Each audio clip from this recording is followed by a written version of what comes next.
ഉൽപ്പത്തി പുസ്തകത്തിൽ നിന്ന് അദ്ധ്യായം 45. ജോസഫ് തന്നെ വെളിപ്പെടുത്തുന്നു. തൻ്റെ അടുത്ത് നിന്നിരുന്ന ഈജിപ്തുകാരുടെ എല്ലാം മുൻപിൽ വികാരമടക്കാൻ ജോസഫിന് കഴിഞ്ഞില്ല. അവരെയെല്ലാം പുറത്താക്കാൻ അവൻ ആജ്ഞാപിച്ചു. അതിനാൽ ജോസഫ് സഹോദരന്മാർക്ക് തന്നെ വെളിപ്പെടുത്തിയപ്പോൾ മറ്റാരും അടുത്തുണ്ടായിരുന്നില്ല. അവൻ ഉറക്കെ കരഞ്ഞു. ഈജിപ്തുകാരും ഫറവോയുടെ വീട്ടുകാരും അത് കേട്ടു. ജോസഫ് സഹോദരന്മാരോട് പറഞ്ഞു, ഞാൻ ജോസഫാണ്. എൻ്റെ പിതാവ് ഇപ്പോഴും ജീവിച്ചിരിക്കുന്നുവോ? അവരാകെ സ്തംഭിച്ചുപോയി. അവർക്ക് സംസാരിക്കാൻ കഴിഞ്ഞില്ല. അവൻ അവരോട് എൻ്റെ അടുത്തേക്ക് വരിക എന്ന് പറഞ്ഞു. അവർ അടുത്തു ചെന്നപ്പോൾ അവൻ പറഞ്ഞു, നിങ്ങൾ ഈജിപ്തുകാർക്ക് വിറ്റ നിങ്ങളുടെ സഹോദരൻ ജോസഫാണ് ഞാൻ. എന്നെ ഇവിടെ വിറ്റതോർത്ത് നിങ്ങൾ വിഷമിക്കുകയോ വിഷാദിക്കുകയോ വേണ്ട. കാരണം ജീവൻ നിലനിർത്താൻ വേണ്ടി ദൈവമാണ് എന്നെ നിങ്ങൾക്ക് മുൻപേ ഇങ്ങോട്ടയച്ചത്. നാട്ടിലാകെ ക്ഷാമം തുടങ്ങിയിട്ട് 2 കൊല്ലമായി. ഉഴവും കൊയ്ത്തുമില്ലാത്ത 5 വർഷം ഇനിയുമുണ്ട്. നിങ്ങൾക്ക് ഭൂമിയിൽ സന്തതികളെ നിലനിർത്താനും വിസ്മയകരമായ രീതിയിൽ രക്ഷ നൽകാനും വേണ്ടി ദൈവം എന്നെ നിങ്ങൾക്ക് മുൻപേ ഇങ്ങോട്ടയച്ചതാണ്. അതുകൊണ്ട് നിങ്ങളല്ല, ദൈവമാണ് എന്നെ ഇങ്ങോട്ടയച്ചത്. അവിടെ നിന്നെ ഫറവോയ്ക്ക് പിതാവും അവൻ്റെ വീടിന് നാഥനും ഈജിപ്ത് ദേശത്തിന് അധിപനുമാക്കിയിരിക്കുന്നു. നിങ്ങൾ തിടുക്കത്തിൽ പിതാവിൻ്റെ അടുത്ത് ചെന്ന് അവനോട് പറയുക, ദൈവം എന്നെ ഈജിപ്തിന് മുഴുവൻ നാഥനാക്കിയിരിക്കുന്നു. എൻ്റെ അടുത്ത് വരണം, ഒട്ടും താമസിക്കരുതെന്ന് അങ്ങയുടെ മകൻ ജോസഫ് പറയുന്നു. അങ്ങേക്ക് ഗോഷനിൽ പാർക്കാം. അങ്ങ് എൻ്റെ അടുത്തായിരിക്കും. അങ്ങയോടൊപ്പം അങ്ങയുടെ മക്കളും മക്കളുടെ മക്കളും ആടുമാടുകളും അങ്ങേക്കുള്ള സകലതും. അവിടെ അങ്ങയെ ഞാൻ പോറ്റിക്കൊള്ളാം. ക്ഷാമം 5 കൊല്ലം കൂടി നീണ്ടു നിൽക്കും. അങ്ങും കുടുംബവും അങ്ങേക്കുള്ളവരും പട്ടിണിയിൽ അകപ്പെടാതിരിക്കും. ഞാനാണ് നിങ്ങളോട് സംസാരിക്കുന്നതെന്ന് നിങ്ങളും എൻ്റെ സഹോദരനായ ബെഞ്ചമിനും നേരിൽ കാണുന്നുണ്ടല്ലോ. ഈജിപ്തിലെ എൻ്റെ പ്രതാപത്തെപ്പറ്റിയും നിങ്ങൾ കണ്ടതിനെക്കുറിച്ചും പിതാവിനോട് പറയുക. വേഗം ചെന്ന് അവനെ കൂട്ടിക്കൊണ്ടുവരിക. ജോസഫ് ബെഞ്ചമിനെ കെട്ടിപ്പിടിച്ച് കരഞ്ഞു. ബെഞ്ചമിനും അവൻ്റെ തോളിൽ തല ചായ്ച്ച് കരഞ്ഞു. അവൻ തൻ്റെ സഹോദരന്മാരെല്ലാവരെയും ചുംബിക്കുകയും കെട്ടിപ്പിടിച്ച് കരയുകയും ചെയ്തു. അപ്പോൾ അവർ അവനോട് സംസാരിച്ചു. ജോസഫിൻ്റെ സഹോദരന്മാർ വന്നിട്ടുണ്ട് എന്ന വാർത്ത ഫറവോയുടെ വീട്ടിലെത്തിയപ്പോൾ ഫറവോയും ദാസന്മാരും സന്തോഷിച്ചു. ഫറവോ ജോസഫിനോട് പറഞ്ഞു, നിന്റെ സഹോദരന്മാരോട് ഇപ്രകാരം ചെയ്യാൻ പറയുക. മൃഗങ്ങളുടെ മേൽ ചുമട് കയറ്റി കാനാൻ ദേശത്ത് ചെന്ന് പിതാവിനെയും വീട്ടുകാരെയും കൂട്ടി എൻ്റെ അടുത്ത് വരിക. ഈജിപ്തിലെ ഏറ്റവും നല്ല ഭൂമി നിങ്ങൾക്ക് ഞാൻ തരാം. മണ്ണിൻ്റെ ഫലസമൃദ്ധി നിങ്ങൾക്ക് അനുഭവിക്കുകയും ചെയ്യാം. അവരോട് പറയുക, നിങ്ങളുടെ കുഞ്ഞുങ്ങൾക്കും ഭാര്യമാർക്കും വേണ്ടി ഈജിപ്തിൽ നിന്ന് രഥങ്ങൾ കൊണ്ടുപോവുക. നിങ്ങളുടെ പിതാവിനെ കൂട്ടിക്കൊണ്ടുവരിക. നിങ്ങളുടെ വസ്തുവകകളെപ്പറ്റി ഉത്കണ്ഠ വേണ്ട. ഈജിപ്തിലെ ഏറ്റവും നല്ലതൊക്കെ നിങ്ങളുടേതായിരിക്കും. ഇസ്രായേലിൻ്റെ മക്കൾ അങ്ങനെ ചെയ്തു. ഫറവോയുടെ കൽപ്പന അനുസരിച്ച് ജോസഫ് അവർക്ക് രഥങ്ങളും യാത്രയ്ക്ക് വേണ്ട വകകളും കൊടുത്തു. അവൻ അവർക്ക് ഓരോരുത്തർക്കും പുതിയ വസ്ത്രങ്ങൾ നൽകി. ബെഞ്ചമിനാകട്ടെ 300 വെള്ളി നാണയവും 5 വസ്ത്രവും കൊടുത്തു. അവൻ 10 കഴുതകളുടെ പുറത്ത് ഈജിപ്തിലെ വിശിഷ്ട വസ്തുക്കളും 10 പെൺകഴുതകളുടെ പുറത്ത് ധാന്യവും അപ്പവും യാത്രയ്ക്ക് വേണ്ട വകകളും തൻ്റെ പിതാവിന് കൊടുത്തയച്ചു. അങ്ങനെ അവൻ സഹോദരന്മാരെ യാത്രയാക്കി. അവർ പുറപ്പെട്ടപ്പോൾ അവൻ പറഞ്ഞു, വഴിക്ക് വച്ച് ശണ്ട കൂടരുത്.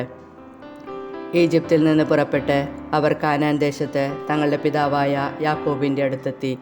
അവർ അവനോട് പറഞ്ഞു, ജോസഫ് ജീവിച്ചിരിക്കുന്നു. അവൻ ഈജിപ്ത് മുഴുവൻ്റെയും ഭരണാധികാരിയാണ്. അവൻ സ്തംഭനായിപ്പോയി. അവൻ അവരെ വിശ്വസിച്ചില്ല. എന്നാൽ ജോസഫ് പറഞ്ഞതൊക്കെ അവരിൽ നിന്ന് കേൾക്കുകയും തന്നെ കൊണ്ടുപോകാൻ ജോസഫ് അയച്ച രഥങ്ങൾ കാണുകയും ചെയ്തപ്പോൾ അവരുടെ പിതാവായ യാക്കോബിന് ഉന്മേഷം വീണ്ടുകിട്ടി. അവൻ പറഞ്ഞു, എനിക്ക് തൃപ്തിയായി. എൻ്റെ മകൻ ജോസഫ് ജീവിച്ചിരിപ്പുണ്ട്. മരിക്കും മുമ്പ് ഞാൻ പോയി അവനെ കാണും. അദ്ധ്യായം 46. യാക്കോബ് ഈജിപ്തിൽ. തൻ്റെ സ്വത്തുക്കളെല്ലാം ശേഖരിച്ച് ഇസ്രായേൽ യാത്ര തിരിച്ചു.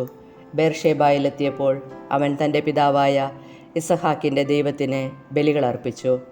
രാത്രിയിലുണ്ടായ ദർശനങ്ങളിലൂടെ ദൈവം ഇസ്രായേലിനോട് സംസാരിച്ചു. യാക്കോബേ, യാക്കോബേ, അവിടുന്ന് വിളിച്ചു. ഇതാ ഞാൻ. അവൻ വിളി കേട്ടു. അവിടുന്ന് പറഞ്ഞു, ഞാൻ ദൈവമാണ്, നിൻ്റെ പിതാവിൻ്റെ ദൈവം. ഈജിപ്തിലേക്ക് പോകാൻ ഭയപ്പെടേണ്ട. കാരണം അവിടെ ഞാൻ നിന്നെ വലിയൊരു ജനമാക്കി വളർത്തും. ഞാൻ നിൻ്റെ കൂടെ ഈജിപ്തിലേക്ക് വരും. നിന്നെ തിരികെ കൊണ്ടുവരികയും ചെയ്യും. മരണസമയത്ത് ജോസഫ് നിന്നെ ശുശ്രൂഷിക്കും. യാക്കോബ് ബേർഷേബായിൽ നിന്ന് യാത്രയായി ഫറവോ കൊടുത്തയച്ചിരുന്ന രഥങ്ങളിൽ ഇസ്രായേലിൻ്റെ മക്കൾ പിതാവായ യാക്കോബിനെയും തങ്ങളുടെ കുഞ്ഞുങ്ങളെയും ഭാര്യമാരെയും കയറ്റിക്കൊണ്ടുപോയി. തങ്ങളുടെ കന്നുകാലികളും കാനാൻ നാട്ടിൽ തങ്ങൾക്കുണ്ടായിരുന്ന വസ്തുവകകളും അവർ കൂടെ കൊണ്ടുപോയി. യാക്കോബും സന്തതികളും ഈജിപ്തിലെത്തി പുത്രന്മാരെയും അവരുടെ പുത്രന്മാരെയും പുത്രിമാരെയും പുത്രന്മാരുടെ പുത്രിമാരെയും തൻ്റെ സന്തതികളെല്ലാവരെയും അവൻ ഈജിപ്തിലേക്ക് കൊണ്ടുപോയി. ഈജിപ്തിലേക്ക് വന്ന ഇസ്രായേലിൻ്റെ മക്കളുടെ പേര് വിവരം. യാക്കോബും അവൻ്റെ പുത്രന്മാരും. യാക്കോബിൻ്റെ കടിഞ്ഞൂൽ സന്താനമായ റൂബൻ്റെ പുത്രന്മാർ ഹനോക്ക്, പല്ലു, ഹെസ്രോൻ, കർമ്മി. ശിമിയോൻ്റെ പുത്രന്മാർ യെമുവേൽ, യാമിൻ, ഓഹദ്, യാക്കിൻ, സോഹാർ. കാനാന്യ സ്ത്രീയിൽ അവന് ജനിച്ച സാവൂൾ. ലേവിയുടെ പുത്രന്മാർ ഗർഷോൻ, കൊഹാത്ത്, മെറാറി. യൂദായുടെ പുത്രന്മാർ ഏർ, ഓനാൻ, ഷേലാഹ്, പേരസ്, സോഹ്. ഏറും ഓനാനും കാനാൻ ദേശത്ത് വെച്ച് മരിച്ചു. പേരസിൻ്റെ പുത്രന്മാർ ഹെസ്രോൻ, ഹാമുൽ. ഇസാക്കറിൻ്റെ പുത്രന്മാർ തേല, ഫുവ, യോബ്, ഷിമ്രോൻ. സെബുലൂണിൻ്റെ പുത്രന്മാർ സേരദ്, ഏലോൻ, യഹ്ലേൽ.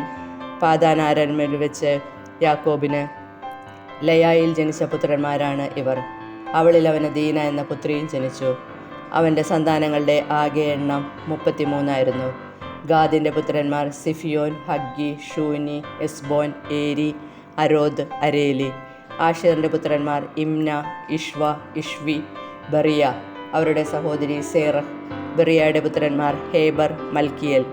ലാബാൻ തൻ്റെ മക്കളായ ലയായ്ക്ക് പരിചാരികയായി കൊടുത്ത സിൽഫായുടെ മക്കളാണിവർ. യാക്കോബിന് സിൽഫായിൽ 16 മക്കളുണ്ടായി. യാക്കോബിൻ്റെ ഭാര്യയായ റാഹേലിൻ്റെ മക്കൾ ജോസഫിൻ, ബെഞ്ചമിൻ. ജോസഫിന് ഈജിപ്തിൽ വച്ച് ഓനിലെ പുരോഹിതനായ ഫൊത്തിപ്പെറായുടെ പുത്രി അസ്നത്തിൽ മനാസയും എഫ്രായിമും ജനിച്ചു. ബെഞ്ചമിൻ്റെ പുത്രന്മാർ ബേല, ബേക്കർ, അഷ്ബേൽ, ഗേര, നാമാൻ, എഹിറോഷ്, മുപ്പീം, ഹുക്കീം, ആരദ്. യാക്കോബിന് റാഹേലിൽ ജനിച്ച മക്കളാണ് ഈ 14 പേരും. ദാനിൻ്റെ പുത്രൻ ഹുഷീം. നഫ്താലിയുടെ പുത്രന്മാർ യഹ്സേൽ, ഗൂനി, യേസർ, ഷില്ലം. ലാബാൻ തൻ്റെ മകളായ റാഹേലിന് കൊടുത്ത ബിൽഹ എന്ന പരിചാരികയിൽ യാക്കോബിനുണ്ടായ പുത്രന്മാരാണ് ഈ 7 പേർ. പുത്രന്മാരുടെ ഭാര്യമാരെ കൂടാതെ യാക്കോബിൻ്റെ കൂടെ ഈജിപ്തിലേക്ക് വന്ന അവൻ്റെ സന്താനങ്ങൾ 66 പേരാണ്. ഈജിപ്തിൽ വെച്ച് ജോസഫിന് 2 പുത്രന്മാർ ജനിച്ചു. അങ്ങനെ ഈജിപ്തിലേക്ക് വന്ന യാക്കോബിൻ്റെ കുടുംബക്കാർ ആകെ 70 പേരാണ്. ഗോഷനിലേക്കുള്ള വഴി കാണിക്കണമെന്നാവശ്യപ്പെട്ടുകൊണ്ട് യാക്കോബ് ജോസഫിൻ്റെ അടുത്തേക്ക് യൂദായെ മുൻകൂട്ടി അയച്ചു. അവർ ഗോഷനിലെത്തിച്ചേർന്നു. ജോസഫ് തൻ്റെ പിതാവായ ഇസ്രായേലിനെ എതിരേൽക്കാൻ രഥമൊരുക്കി ഗോഷനിലെത്തി. അവൻ പിതാവിനെ കെട്ടിപ്പിടിച്ച് ദീർഘനേരം കരഞ്ഞു. ഇസ്രായേൽ ജോസഫിനോട് പറഞ്ഞു, ഇനി ഞാൻ മരിച്ചുകൊള്ളട്ടെ. എന്തെന്നാൽ ഞാൻ നിന്റെ മുഖം കാണുകയും നീ ജീവനോടെ ഇരിക്കുന്നു എന്നറിയുകയും ചെയ്തിരിക്കുന്നു. ജോസഫ് തൻ്റെ സഹോദരന്മാരോടും പിതൃകുടുംബത്തോടുമായി പറഞ്ഞു, ഞാൻ പോയി ഫറവോയോട് പറയട്ടെ, കാനാൻ ദേശത്തായിരുന്ന എൻ്റെ സഹോദരന്മാരും പിതൃകുടുംബം മുഴുവനും എൻ്റെ അടുത്ത് എത്തിച്ചേർന്നിരിക്കുന്നു. ഇവർ ഇടയന്മാരാണ്. കാലിമേയ്ക്കലാണ് ഇവരുടെ തൊഴിൽ. ആടും മാടും അവർക്കുള്ളതൊക്കെയും അവർ കൂടെ കൊണ്ടുവന്നിട്ടുണ്ട്. ഫറവോ നിങ്ങളെ വിളിച്ച് നിങ്ങളുടെ തൊഴിൽ എന്താണെന്ന് ചോദിക്കുമ്പോൾ അങ്ങയുടെ ദാസന്മാർ ചെറുപ്പം മുതൽ ഇന്നുവരെയും കാലിമേയ്ക്കുന്നവരാണ്. ഞങ്ങളുടെ പിതാക്കന്മാരും അങ്ങനെയായിരുന്നു എന്ന് പറയണം. അങ്ങനെ പറഞ്ഞെങ്കിലേ ഗോഷൻ നാട്ടിൽ നിങ്ങൾക്ക് പാർക്കാനൊക്കൂ. കാരണം ഇടയന്മാരോട് ഈജിപ്തുകാർക്ക് അവജ്ഞയാണ്. അധ്യായം 47. യാക്കോബ് ഗോഷനിൽ. ജോസഫ് ഫറവോയുടെ അടുത്ത് ചെന്ന് പറഞ്ഞു, കാനാൻ ദേശത്തു നിന്ന് എൻ്റെ പിതാവും സഹോദരന്മാരും വന്നിട്ടുണ്ട്. അവരുടെ ആടുമാടുകളും അവർക്കുള്ള സകലതും കൂടെ കൊണ്ടുവന്നിട്ടുണ്ട്. അവരിപ്പോൾ ഗോഷൻ ദേശത്താണ്. തൻ്റെ സഹോദരന്മാരിൽ 5 പേരെ അവൻ ഫറവോയുടെ മുൻപിൽ കൊണ്ടുചെന്നു. അവൻ്റെ സഹോദരന്മാരോട് ഫറവോ ചോദിച്ചു, നിങ്ങളുടെ തൊഴിൽ എന്താണ്? അവർ പറഞ്ഞു, അങ്ങയുടെ ദാസർ ഇടയന്മാരാണ്. ഞങ്ങളുടെ പിതാക്കന്മാരും അങ്ങനെയായിരുന്നു. അവർ തുടർന്നു പറഞ്ഞു, ഇവിടെ താമസിക്കാനാണ് ഞങ്ങൾ വന്നിരിക്കുന്നത്.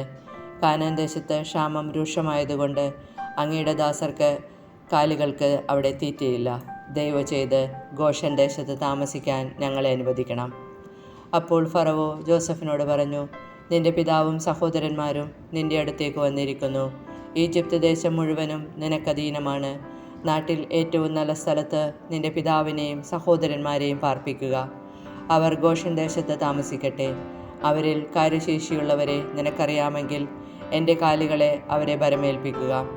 അതിനുശേഷം ജോസഫ് തൻ്റെ പിതാവായ യാക്കോബിനെ ഫറവോയുടെ മുൻപിൽ കൊണ്ടുചെന്നു. യാക്കോബ് ഫറവോയെ അനുഗ്രഹിച്ചു. നിങ്ങൾക്ക് വയസ്സെത്രയായി? ഫറവോ ചോദിച്ചു. എൻ്റെ ദേശാന്തരവാസകാലം 130 വർഷമായിരിക്കുന്നു. അത് ഹ്രസ്വവും കഷ്ടപ്പാടുകൾ നിറഞ്ഞതുമായിരുന്നു. എൻ്റെ പിതാക്കന്മാരുടെ ദേശാന്തരവാസകാലത്തോളമായിട്ടില്ല അത്. ഫറവോയെ അനുഗ്രഹിച്ചതിനു ശേഷം യാക്കോബ് അവൻ്റെ അടുത്ത് നിന്ന് പോയി.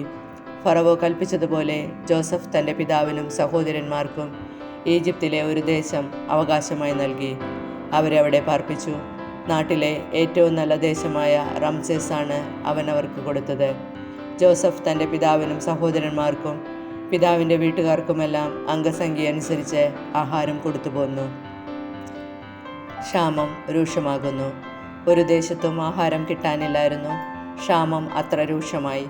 ഈജിപ്തും കാനാൻ ദേശവും ക്ഷാമം മൂലം കഷ്ടപ്പെട്ടു. ഈജിപ്തിലെയും കാനാൻ ദേശത്തിലെയും പണം മുഴുവൻ ആളുകൾ വാങ്ങിയ ധാന്യത്തിൻ്റെ വിലയായി ജോസഫ് ശേഖരിച്ചു. അത് ഫറവോയുടെ ഭവനത്തിലെത്തിച്ചു. ഈജിപ്തിലും കാനാനിലുമുള്ള പണമൊക്കെയും തീർന്നപ്പോൾ ഈജിപ്തുകാർ ജോസഫിൻ്റെ അടുത്ത് വന്ന് പറഞ്ഞു, ഞങ്ങൾക്ക് ആഹാരം തരിക. അങ്ങയുടെ മുൻപിൽ കിടന്ന് ഞങ്ങൾ മരിക്കാനിടയാക്കരുത്. ഞങ്ങളുടെ പണമെല്ലാം തീർന്നുപോയി. ജോസഫ് പറഞ്ഞു, പണം തീർന്നെങ്കിൽ കന്നുകാലികളെ തരിക. കാലികൾക്ക് പകരമായി ഞാൻ ആഹാരം തരാം. തങ്ങളുടെ കന്നുകാലികളെ അവർ ജോസഫിൻ്റെ അടുത്ത് കൊണ്ടുവന്നു. കുതിരകൾക്കും ആടുമാടുകൾക്കും കഴുതുകൾക്കും പകരമായി അവൻ അവർക്ക് ആഹാരം കൊടുത്തു.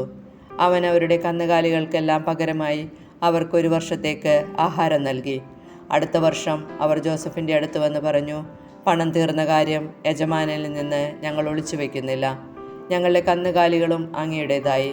ഞങ്ങളുടെ ദേഹവും നിലവുമല്ലാതെ ഞങ്ങൾക്കിനി ഒന്നും ബാക്കിയില്ലെന്ന് അങ്ങേക്ക് കാണാമല്ലോ. ഞങ്ങളും ഞങ്ങളുടെ നിലവും അങ്ങയുടെ കൺമുൻപിൽ നശിക്കാതിരിക്കാൻ ഞങ്ങളെയും നിലത്തെയും വാങ്ങി പകരം ഞങ്ങൾക്ക് ആഹാരം തരിക. ഞങ്ങളും നിലവും ഫറവോയ്ക്ക് അടിമയായിരുന്നു കൊള്ളാം. ഞങ്ങൾ മരിച്ചു പോകാതിരിക്കാനും നിലം ശൂന്യമാകാതിരിക്കാനും വേണ്ടി ഞങ്ങൾക്ക് ധാന്യം നൽകുക. അതുകൊണ്ട് ജോസഫ് ഈജിപ്തിലെ നിലം മുഴുവൻ ഫറവോയ്ക്ക് വേണ്ടി വാങ്ങി. ക്ഷാമം വളരെ കഠിനമായി തീർന്നതിനാൽ ഈജിപ്തുകാരെല്ലാവരും തങ്ങളുടെ നിലം വിറ്റു. അങ്ങനെ നിലമെല്ലാം ഫറവോയുടേതായി. ഈജിപ്തിൻ്റെ ഒരറ്റം മുതൽ മറ്റേ അറ്റം വരെയുള്ള സകലരും അടിമകളായി. പുരോഹിതന്മാരുടെ നിലം മാത്രം അവൻ വാങ്ങിയില്ല. പുരോഹിതന്മാർക്ക് ഉപജീവനത്തിനായി ഫറവോ ഒരു വിഹിതം നിശ്ചയിച്ചിട്ടുണ്ടായിരുന്നു. അതിനാൽ അവർ തങ്ങളുടെ നിലം വിറ്റില്ല. ജോസഫ് ജനങ്ങളോട് പറഞ്ഞു, ഇന്ന് ഞാൻ നിങ്ങളെയും നിങ്ങളുടെ നിലത്തെയും ഫറവോയ്ക്കായി വാങ്ങിയിരിക്കുന്നു. ഇതാ വിത്ത്, കൊണ്ടുപോയി വിതച്ചുകൊള്ളുവിൻ. കൊയ്യുമ്പോൾ 5-1 ഫറവോയ്ക്ക് കൊടുക്കണം. 5-4 നിങ്ങളുടേതായിരിക്കും. വിത്തിനായും നിങ്ങൾക്കും വീട്ടുകാർക്കും കുഞ്ഞുങ്ങൾക്കുമുള്ള ആഹാരത്തിനായും അതെടുത്തുകൊള്ളുക. അവർ പറഞ്ഞു, അങ്ങ് ഞങ്ങളുടെ ജീവൻ രക്ഷിച്ചു. യജമാനന് ഞങ്ങളിൽ കൃപയുണ്ടാകണം. ഞങ്ങൾ ഫറവോയുടെ അടിമയായിരുന്നു കൊള്ളാം. അങ്ങനെ ജോസഫ് ഈജിപ്തിലെ നിലത്തെ സംബന്ധിച്ച് 5-1 ഫറവോയ്ക്ക് എന്നൊരു നിയമമുണ്ടാക്കി. അത് ഇന്നും നിലനിൽക്കുന്നു. പുരോഹിതന്മാരുടെ നിലം മാത്രം ഫറവോയുടേതായില്ല. യാക്കോബിൻ്റെ അന്ത്യാഭിലാഷം. ഇസ്രായേൽ ഈജിപ്തിലെ ഗോഷൻ ദേശത്ത് പാർത്തു. അവർക്ക് അവിടെ ധാരാളം സ്വത്തുണ്ടായി. അവർ സന്താന സമൃദ്ധിയുള്ളവരായി പെരുകി. യാക്കോബ് ഈജിപ്തിൽ 17 വർഷം ജീവിച്ചു. യാക്കോബിൻ്റെ ആയുഷ്കാലം 147 വർഷമായിരുന്നു. മരണസമയമെടുത്തപ്പോൾ ഇസ്രായേൽ ജോസഫിനെ വിളിച്ചു പറഞ്ഞു, നിനക്ക് എന്നിൽ പ്രീതിയുണ്ടെങ്കിൽ എന്നോട് വിശ്വസ്തമായും സത്യസന്ധമായും പ്രവർത്തിക്കാമെന്ന് എൻ്റെ തുടയ്ക്ക് കീഴെ കൈവച്ച് സത്യം ചെയ്യുക. എന്നെ ഈജിപ്തിൽ സംസ്കരിക്കരുത്. എനിക്കെൻ്റെ പിതാക്കന്മാരോടൊപ്പം വിശ്രമിക്കുന്നതിന് എന്നെ ഈജിപ്തിൽ നിന്ന് കൊണ്ടുപോയി അവരുടെ ശ്മശാനത്തിലടക്കുക. ജോസഫ് സമ്മതിച്ചു. അങ്ങ് പറഞ്ഞതുപോലെ ഞാൻ ചെയ്യാം. എന്നോട് സത്യം ചെയ്യുക, അവൻ ആവശ്യപ്പെട്ടു. ജോസഫ് സത്യം ചെയ്തു. അപ്പോൾ ഇസ്രായേൽ കട്ടിൽ തലയ്ക്കൽ ശിരസ്സ് നമിച്ചു.